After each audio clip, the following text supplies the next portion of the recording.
আমি এই সরকারকে 48 ঘন্টা সময় দিচ্ছি।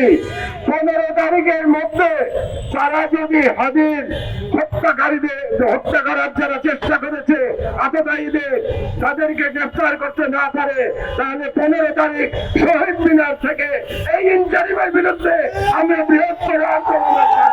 বাংলাদেশে ফ্যাসিবাদের কোন আইকন থাকতে পারবে না। শিশুজাতের বয়ান হচ্ছে আইকনদের টাচ করা যাবে না। তার মানে তারা ফ্যাসিবাদের রুট বজায় রাখতে চায়। ফ্যাসিবাদের রুট নিক্ষেপ করতে হবে বঙ্গোপসাগরে। ফ্যাসিবাদের কোন আইকন আমরা মানি না। আমরা বাংলাদেশের স্বাধীনতায় বিশ্বাস করি। বাংলাদেশে কোন বিভাজন আমরা চাই না। দেশের সকল বিভাজনের ঊর্ধ্বে উঠে আমাদের জনগণকে ইস্পাত কঠিন ঐক্যে সমস্ত দেশীয় এবং বিদেশি সম্প্রসারণবাদকে মোকাবেলা করতে হবে।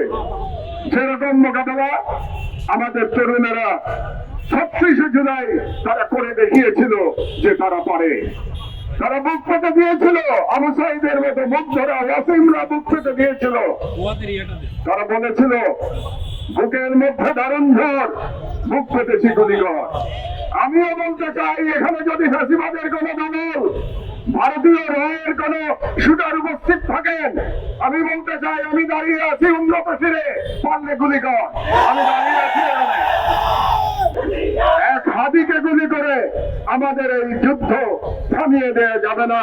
আমাদেরকে আজকে সকলকে সম্মিলিত ভাবে বলতে হবে, আমরা হাদিরকে ফলো করে আমরা আমাদের মঞ্জিলে পৌঁছে যাব ইনশাআল্লাহ।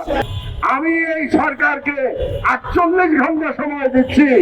15 তারিখের মধ্যে তারা যদি হাদির হত্যা করার যারা চেষ্টা করেছে আততায়ীদের তাদেরকে গ্রেফতার করতে না পারে, তাহলে 15 তারিখ শহীদ মিনার থেকে এই ইন্টারিমের বিরুদ্ধে আমরা বৃহত্তর আন্দোলন করব।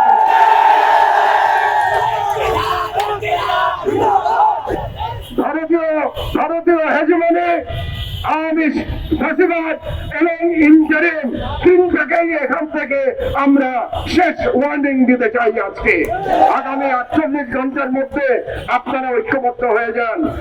15 তারিখ থেকে আমাদের আন্দোলনের পরবর্তী অধ্যায় শুরু হবে ইনশাআল্লাহ।